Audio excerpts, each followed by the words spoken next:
Hello everyone and welcome to Reading Otherwise. As you have already seen from the title, today we are exploring the history of British English literature. Now, in most university exams, you don't get marks simply for memorizing the entire literary timeline. But as students of literature, you are expected to understand it. A clear picture of this chronology will help you throughout your course and well beyond it, no matter where you are in your academic journey. Let me make one thing clear from the beginning.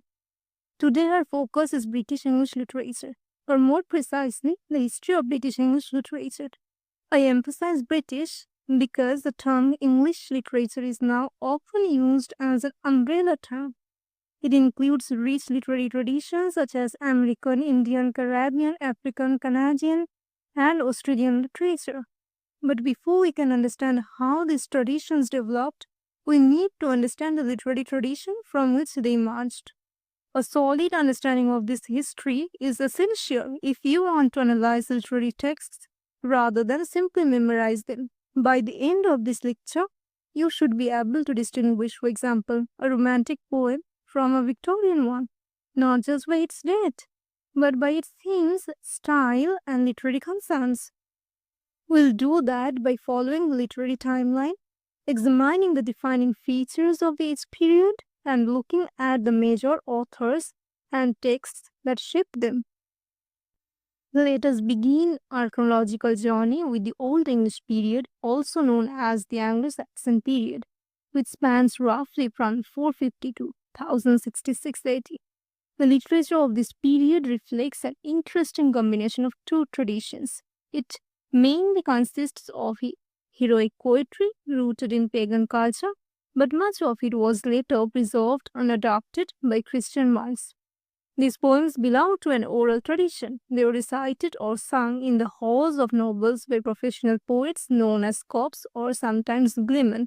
Another important feature of Old English literature is that most of it is anonymous.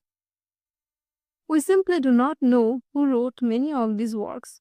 However, two religious poets are known by name Cadman and Sinoui.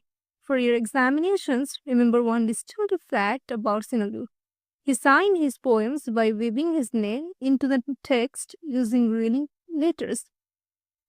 In terms of style, Old English poetry does not depend on end rhyme. Instead, it is built on alliterative verse where the repetition of initial consonant sounds creates rhythm and structure. And of course, the greatest and most important work of this period is the anonymous epic Beowulf. Next, we come to the Anglo-Norman period, often seen as a transitional stage in early medieval English literature. After the Norman conquest of 1066, English literature entered a period of major change and experimentation. English writers were influenced by two important languages, Latin, the language of the church and scholarship, and Anglo-Norman French, the language of the royal court and the ruling class. Like the Anglo-Saxon period, most literary works of this age remained anonymous. At the same time, literature began to move beyond heroic poetry and explored subjects such as history, religion, and even early medieval science. One of the most significant developments of this period was the rise of chivalric romance. For your examinations, remember Layman's Brut. It is an important verse chronicle that introduced the Arthurian legends into English literature. These literary experiments prepared the way for the great works of medieval English literature, including the famous anonymous romance, Sir Gawain and the Green Knight.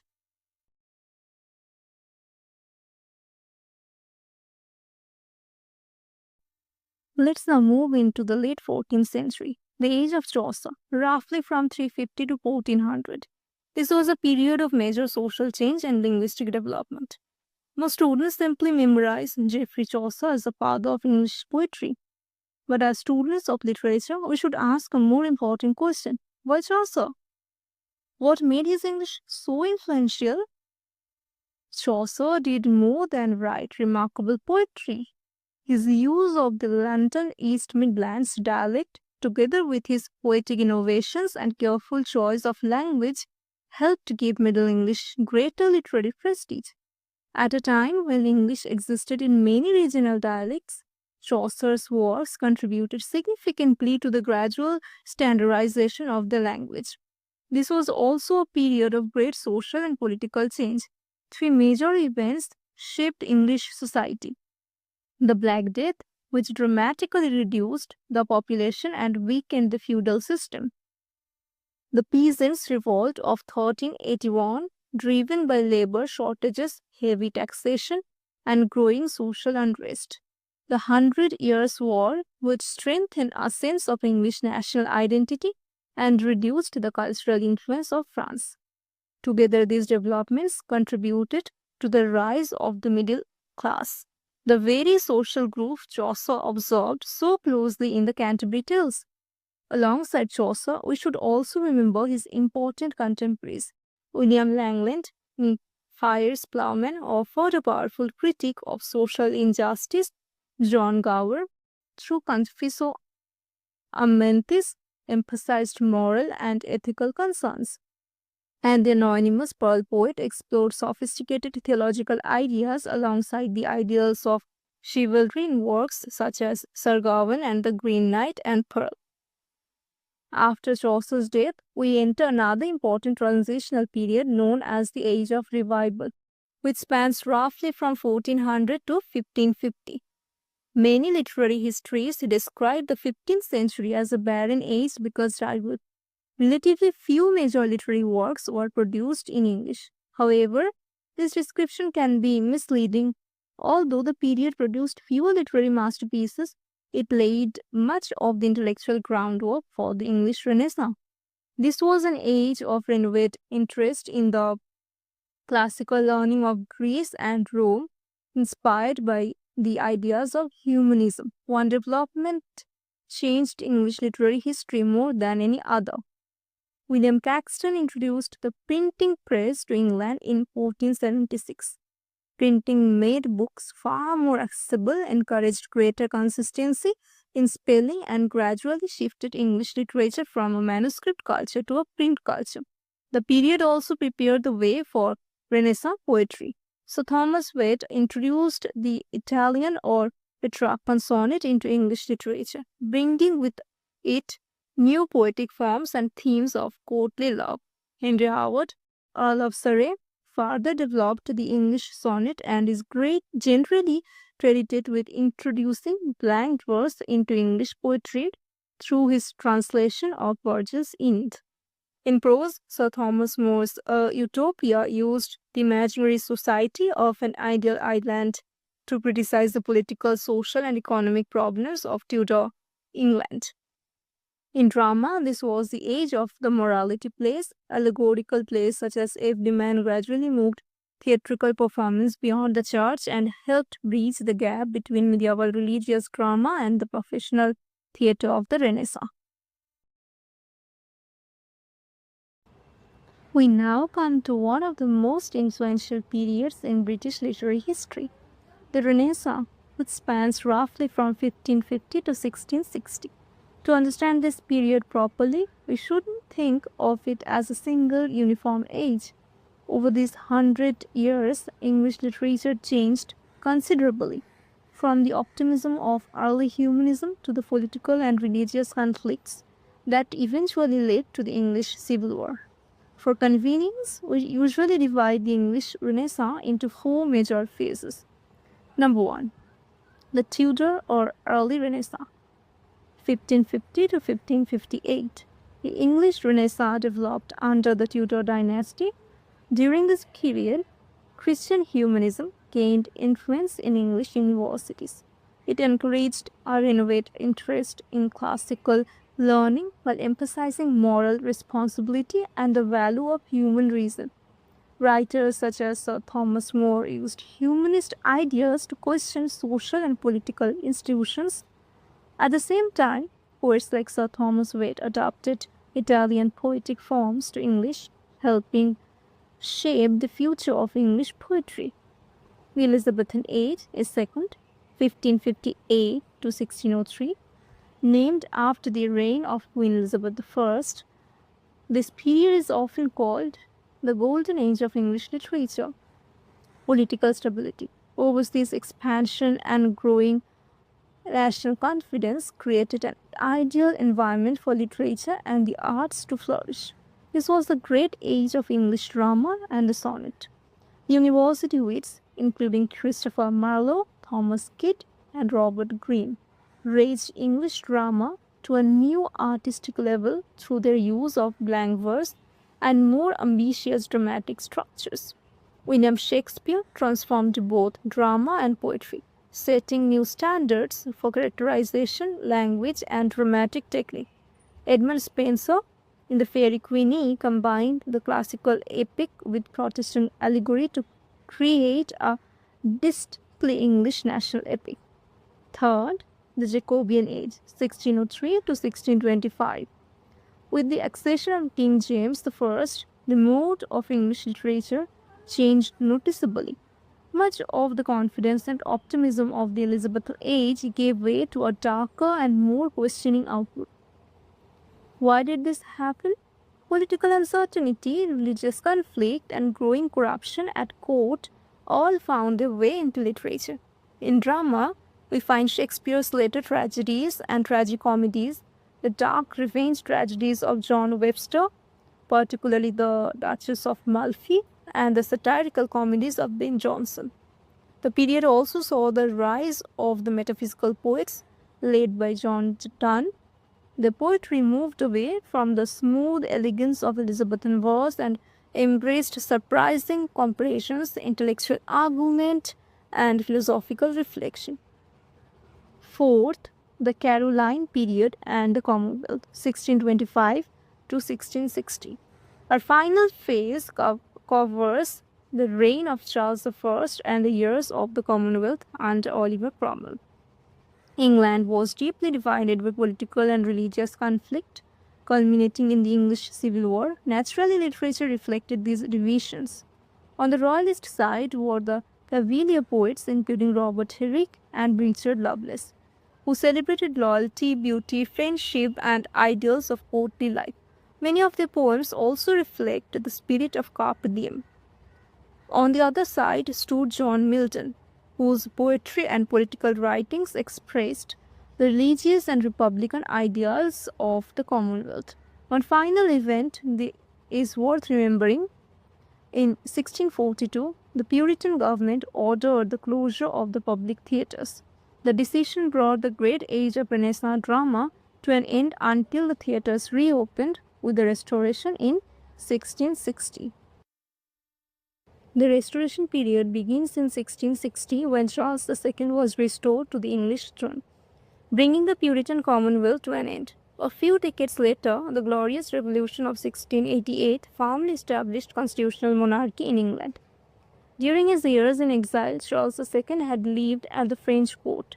When he returned, he also brought back French artistic and cultural influences which had a lasting impact on English literature. One of the most important changes was the reopening of the theatres.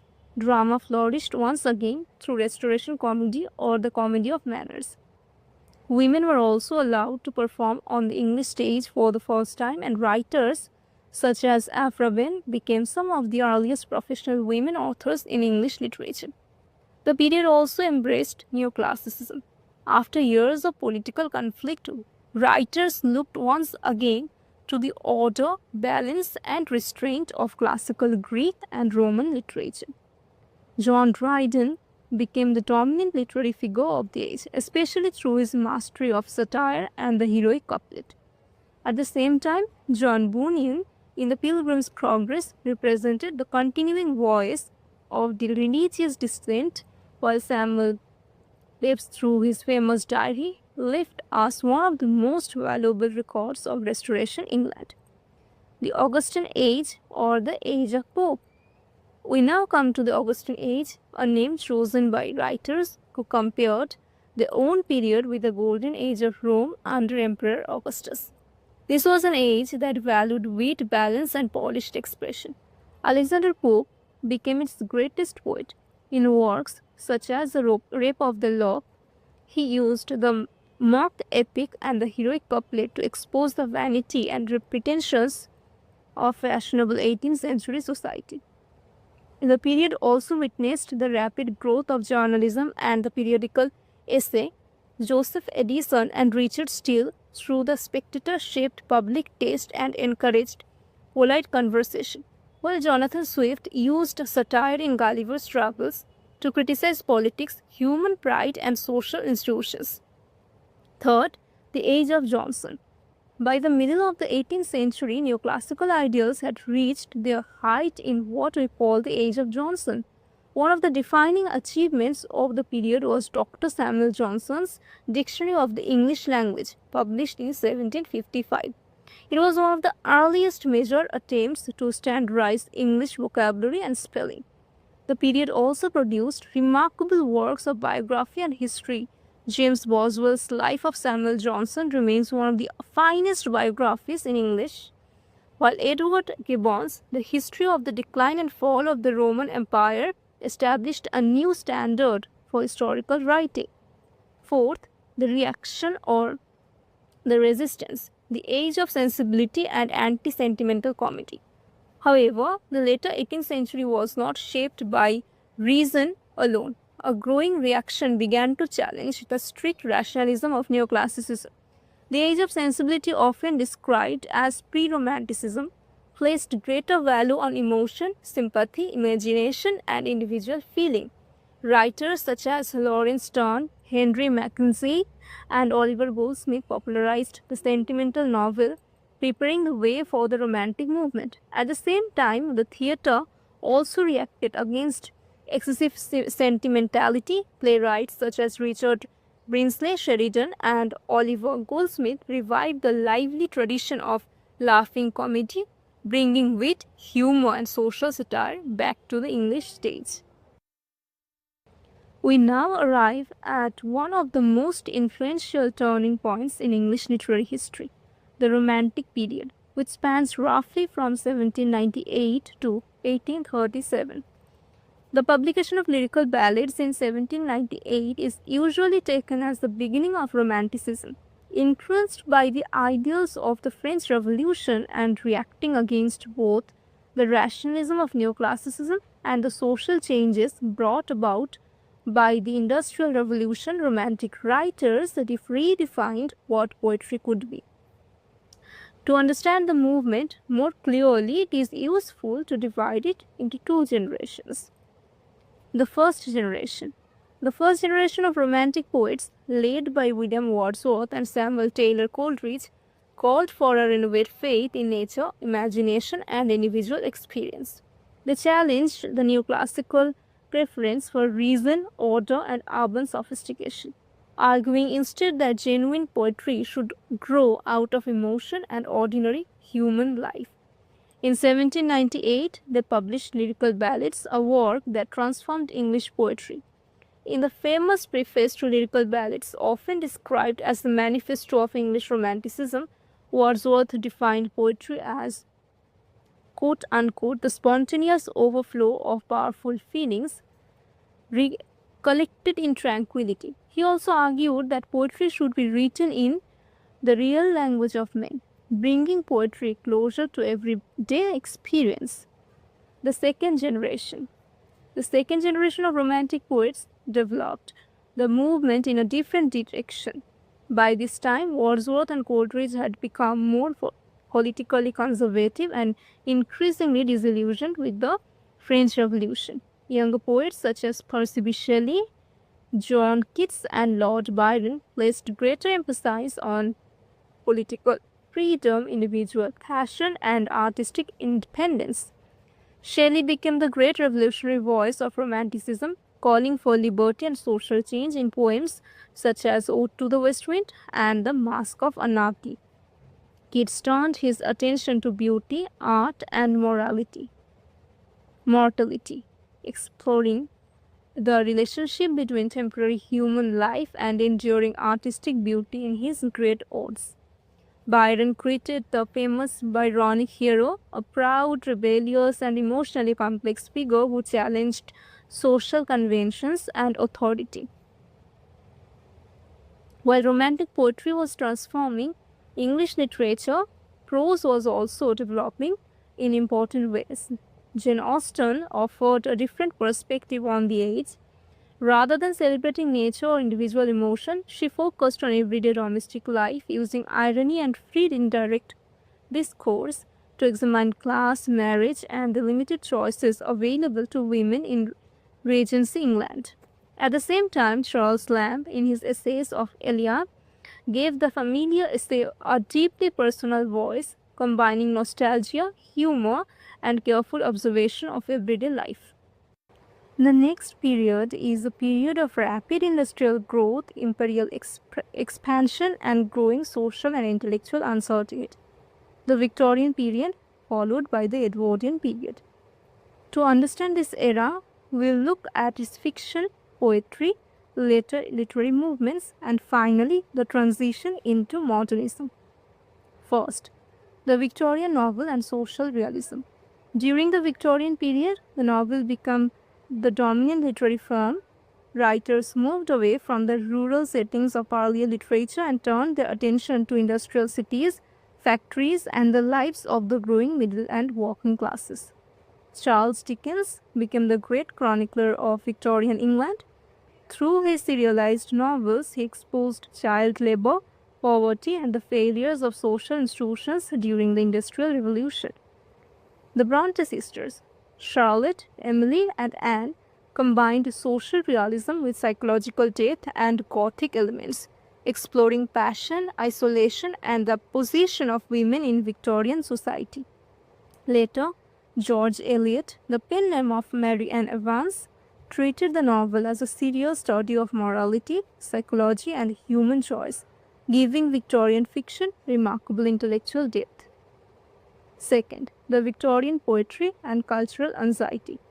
Victorian poetry reflects a society caught between confidence and doubt. This tension is often described as the Victorian compromise, the attempt to preserve faith, morality, and social stability in a rapidly changing world. One of the greatest challenges came from science. Developments in geology and evolutionary theory, especially Darwin's On the Origin of Species, forced many people to question long-held religious beliefs. Alfred Lord Tennyson captured this crisis of faith in In Memoriam, describing nature as red in tooth and claw. Robert Browning perfected the dramatic monologue, allowing readers to understand the minds of complex and often morally ambiguous speakers. At the same time, cultural critics such as Matthew Arnold and John Ruskin warned against excessive materialism, arguing that culture, ethics, and art were just as important as industrial progress. Third, late Victorian literature. By the end of the 19th century, many writers began questioning the moral certainty of earlier Victorian literature. Oscar Wilde became the leading figure of aestheticism and the decadent movement, promoting the idea of art for art's sake. For Wilde and the aesthetics, art did not have to teach moral lessons, beauty itself was enough. At the same time, writers such as Thomas Hardy moved toward realism and naturalism, presenting human beings as individuals shaped and often trapped by society, circumstances, and fate. After Queen Victoria's death, the Edwardian period became a brief but important bridge between Victorian confidence and the upheavals of the First World War. It was an age marked by class conflict, technological change, imperial uncertainty, and the growing campaign for women's suffrage. Literature became increasingly critical of society. George Bernard Shaw used drama to challenge social hypocrisy, class inequality, and conventional ideas about gender. A.G. Wells helped establish modern science fiction, exploring the promises and dangers of scientific progress.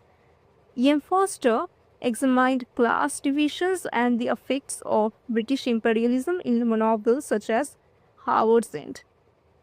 Joseph Conrad pushed the English novel toward modernism through psychologically complex works such as Heart of Darkness, exposing the violence and moral contradictions of European imperialism.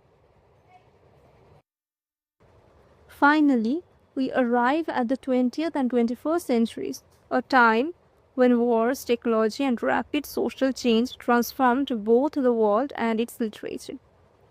To understand this period, we can divide it into two broad movements, modernism and postmodernism. The First World War shattered the Victorian belief in steady human progress. In its place came destruction, uncertainty, and a deep sense of psychological disorientation. Writers felt that traditional literary forms could no longer represent this new world. As Ezra Pound famously declared, "Make it new." Modernism became a deliberate break from literary tradition. Fragmentation and alienation.